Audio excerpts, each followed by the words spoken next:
Gordon was resting in his siding. It was a hot day, and the express had been heavy.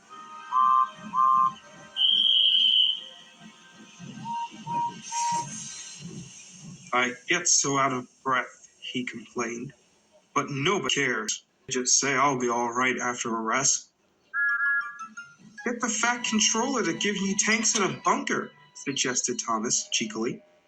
You don't feel like a new engine. We tank engines never get out of breath, you know. Perhaps it was lucky for Thomas that poor Gordon hadn't the energy to make any reply. The men worked hard on Gordon, but they couldn't make him better. You need new tubes, Gordon, they said. You'll have to go to the works to have them fitted.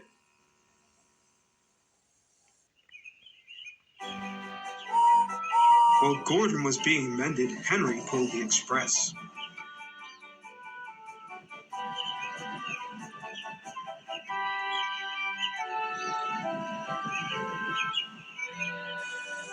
But one morning, just before Gordon was due back, Henry was ill too. We've no spare engine, except Thomas, the inspector told the Fat Controller. But he can't pull the train on his own. Can Percy help? Asked the Fat Controller. The inspector shook his head. The two of them with Duck might manage, he suggested. It's only as far as the works, and they're sure to have a spare engine there.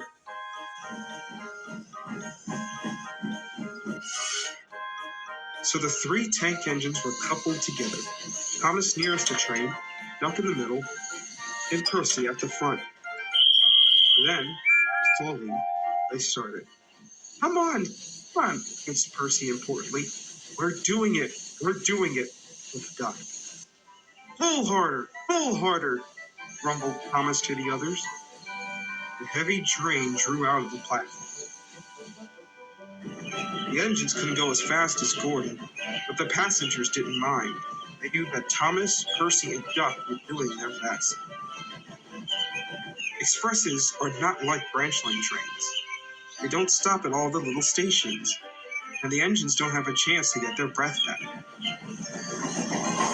Soon, the three began to feel tired. They struggled valiantly up Gordon's hill. The strain was beginning to show. I'm glad we didn't stick there, thought Thomas.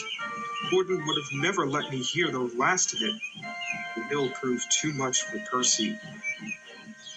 His driver blew his whistle and stopped the train.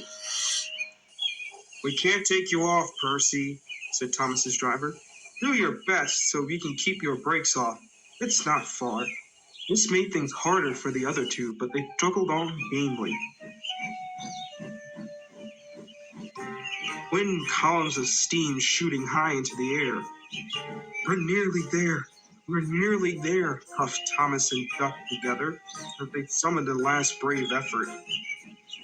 Poor Percy had no steam left to say anything.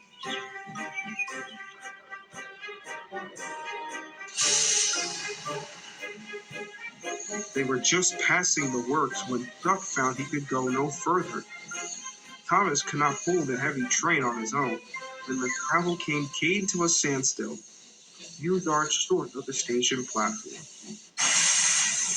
And there, watching from the works siding, stood Gordon. The Fat Controller, who had been on the train, told the three engines he was proud of them. You did very well to get so far. Now you deserve a rest. Duck, Percy, and Thomas were uncoupled, and a new engine took their place. As the tank engines moved wearily away, Gordon looked at Thomas and smiled. Then, he took 3 deep breaths and winked. He didn't need to say anything. Thomas knew exactly what he meant.